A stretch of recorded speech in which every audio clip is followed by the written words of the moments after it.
The fall of Adam and Eve, which happened in the beautiful Garden of Eden, is one of the most well-known stories from the Bible. And the purpose of this discussion is to better understand their story, get insights, and see why the lesson is still relevant today. So, the start of Genesis chapter 3 describes a situation where there was a crafty serpent who located Adam and Eve in the garden.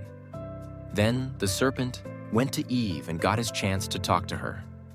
Even while we know that not all animals today can mimic human language, such as crows or parrots, it's strange that snakes could be able to communicate. Some says, before the fall, animals can talk, but a possibility that a demon, Satan, may be able to make animals speak. So Eve and the serpent had a chit-chat, which she didn't find wrong.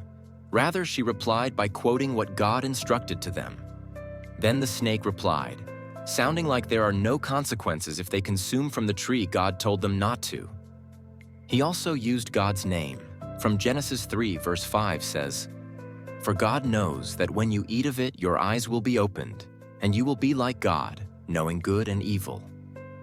But it's a different teaching, the serpent lecture to feed Eve's mind of do wrong things.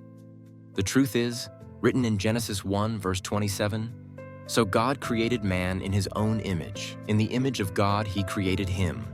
Male and female he created them." This we all must be contented with. I also remembered the wife of Potiphar to Joseph, written in Genesis 39 verses 9 to 10. Yet Joseph didn't listen to the wife of Potiphar because he feared God. I'm amazed how Joseph handled it also, because the wife of Potiphar tempted Joseph every day, but Joseph didn't submit to her. So go back to Eve. She's now keep thinking of the tree that God had warned her not to go near or eat. But she did, because at first she didn't let the idea die. Rather, she fell for it. And Adam was with her. Maybe Eve talked to him already, so both of them consumed the forbidden fruit. You know, the problem of being deceived is you don't know you are being deceived. If they only knew, then they would not fall for it and take action. It's very tricky, but you must stand strong in your faith that you will not believe ideas that come from a serpent who is a fraud and scam.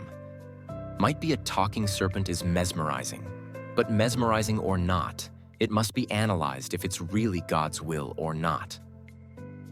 So Adam and Eve, it did open their eyes, because they now have the knowledge of good and evil, that what they have done was bad. They looked for a remedy, seeing themselves naked, and they feel bad. They picked fig leaves to cover themselves, which can easily tear apart, so God later on gave them clothing made from animal skin. God is still taking care of their concerns, because the fruit didn't make them wise, just opened their eyes.